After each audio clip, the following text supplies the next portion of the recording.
Kabul airport पर तालिबानियों ने की फायरिंग, भगदड़ मचने से 7 लोगों की मौत, कई जख्मी हुए। काबुल एयरपोर्ट पर आज भी देश छोड़ने वालों की भारी भीड़। एयरपोर्ट की सुरक्षा अमेरिकी सैनिकों के पास, लेकिन बाहर तालिबान के लड़ाके मौजूद। मिशन काबुल में एक और कामयाबी। काबुल से 168 लोगों को लेकर गाजियाबाद के हिंडन एयरबेस पहुंचा भारतीय वायुसेना का ग्लोब मास्टर विमान। इनमें 23 अफगान, सिख और हिंदू भी शामिल। काबुल से गाजियाबाद के हिंडन एयरफोर्स स्टेशन पर पहुंचे 168 यात्रियों में 107 भारतीय हैं। ये तस्वीरें उसी विमान के अंदर की हम आपको दिखा रहे हैं जिससे लोगों को भारत लाया गया।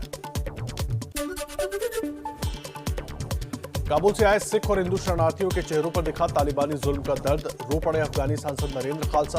अफगान सेनेटर अनारकली ने कहा, तालिबान ने अफगानिस्तान का बुरा हाल किया, शरण देने के लिए भारत का शुक्रिया।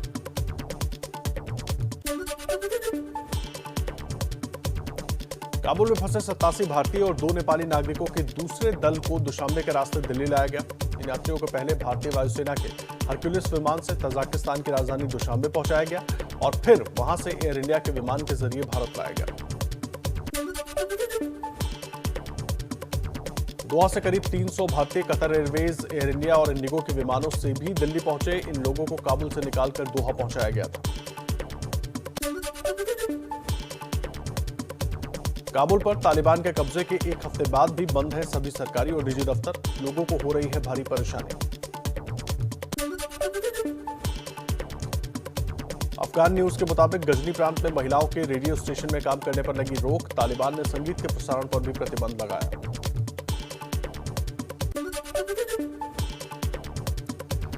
तुर्की ने ईरान से लगती अपनी सीमा पर चौकसी बढ़ाई। अफगानिस्तान से आने वाले शरणार्थियों को रोकने के लिए तैनात किए सेना के जवान।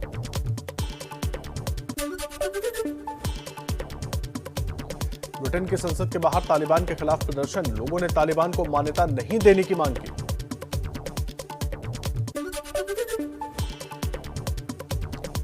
पीडीपी प्रमुख महबूबा मुफ्ती का आपत्तिजनक बयान। कहा, जम्मू कश्मीर का विशेष दर्जा वापस करो, नहीं तो जैसे हालात अमेरिका के अफगानिस्तान में हुई है वैसी ही कश्मीर में भारतीय सेना की होगी।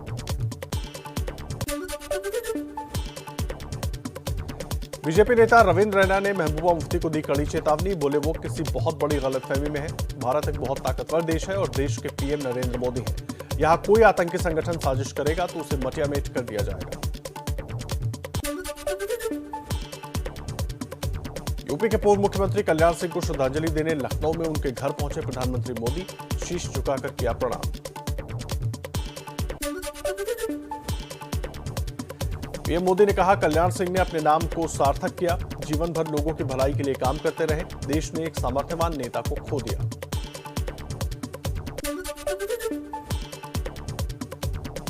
कल्याण सिंह के घर पहुंचे यूपी के सीएम योगी आदित्यनाथ। श्रद्धांजलि देते वक्त भावुक हुए। यूपी में 3 दिन के राजकीय शोक का ऐलान। सोमवार को अलीगढ़ के पैतृक गांव में होगा कल्याण सिंह का अंतिम संस्कार। कल्याण सिंह 2 बार यूपी के मुख्यमंत्री रहे। मुख्यमंत्री बनने के बाद अयोध्या जाकर राम मंदिर बनाने की शपथ ली थी। राम मंदिर आंदोलन के बड़े नेताओं में किए जाते हैं शुमार। बिहार में फिर सामने आई जीडीयू की गुटबाजी। मुजफ्फरपुर में उपेंद्र कुशवाहा के भावी मुख्यमंत्री बताने वाले पोस्टर लगे।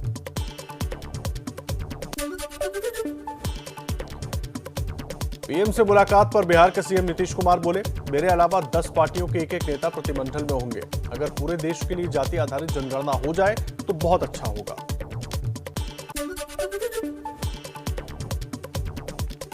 बीजेपी के बूथ विजय अभियान के कार्यक्रम की रूपरेखा तय। पार्टी अध्यक्ष जेपी नड्डा कल गौतम बुद्ध नगर के ग्रेटर नोएडा में बूथ विजय अभियान की शुरुआत करेंगे।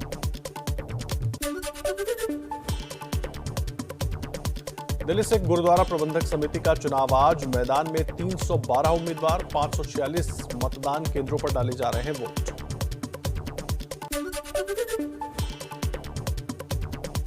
चंडीगढ़ में कांग्रेस का प्रदर्शन। पुलिस और कांग्रेस कार्यकर्ताओं के बीच धक्का मुक्की हुई। पुलिस ने वाटर कैनन का इस्तेमाल किया। बीजेपी की जन आशीर्वाद यात्रा में एक महिला से बदसलूकी के विरोध में कांग्रेस कार्यकर्ता कर रहे थे प्रदर्शन। पूर्वोत्तर में कांग्रेस को झटके पर झटका। त्रिपुरा प्रदेश कांग्रेस अध्यक्ष पीयूष कांति बिस्वास ने पार्टी छोड़ी। इसी हफ्ते पूर्व सांसद सुष्मिता देव ने कांग्रेस छोड़कर टीएमसी का दामन थाम लिया था।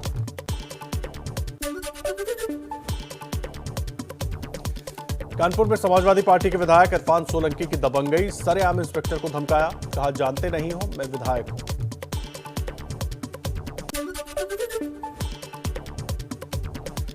महाराष्ट्र के दापोली में सीएम उद्धव ठाकरे के पीए मिलिंद नार्वेकर के बंगले पर चला बुलडोजर।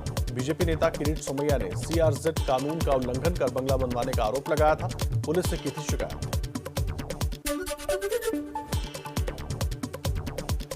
गाजियाबाद के मोदी नगर में वाल्मीकि समाज के लोगों ने मुनव्वर राणा के खिलाफ जमकर प्रदर्शन किया। एसडीएम को एक ज्ञापन सौंपा, कार्रवाई की मांग की। ओडिशा में रेल मंत्री अश्विनी वैष्णव ने कृषि योजना को अनोखे अंदाज में समझाया।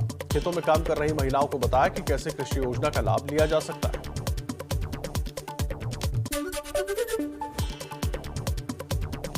भारतीय किसान यूनियन का ऐलान, पूरे देश में चलाया जाएगा नो वोट फॉर बीजेपी अभियान। बीजेपी की किसान नीतियों के खिलाफ प्रचार करने की तैयारी में जुटे किसान।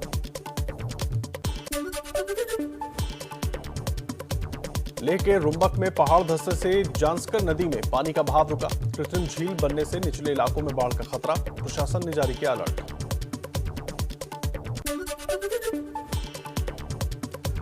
राजस्थान के सीकर में तेज बारिश की वजह से कई इलाकों में जलभराव। रेल की पटरियां पानी में डूबने से ट्रेनों की आवाजाही पर भी असर।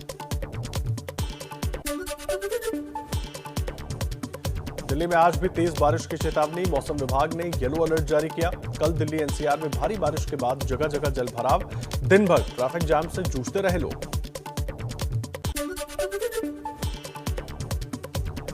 यूपी में आज से 3 दिनों तक मूसलाधार बारिश का अलर्ट। आज रक्षाबंधन के मौके पर जमकर बरस सकते हैं बादल, बिजली गिरने की भी आशंका।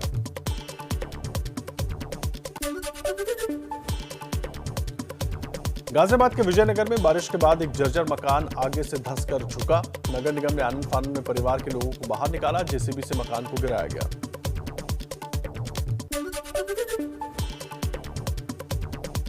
गौतम बुद्ध नगर के मानसून की तैयारियों की पोल खुली। बारिश के बाद कई सेक्टरों में भरा पानी। डीएम ऑफिस से लेकर कई दफ्तर जलमग्न।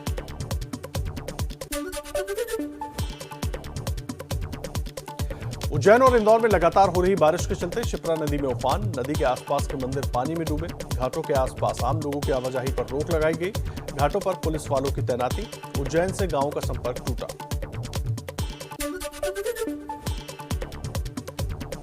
बिहार के दरभंगा में जमींदारी बांध टूटा। दर्जनों गांवों में घुसा बागमती का पानी। बांध की मरम्मत में जुटा प्रशासनिक अमला।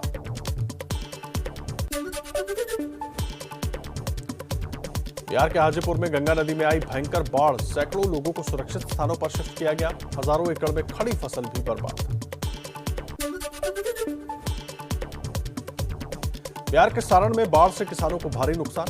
हजारों एकड़ में खड़ी फसल बर्बाद हुई। सरकार से मदद की गुहार।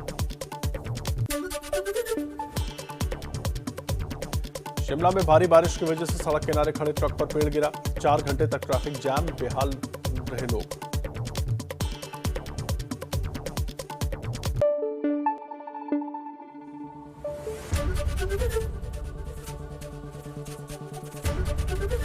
एबीपी न्यूज आपको रखे आगे।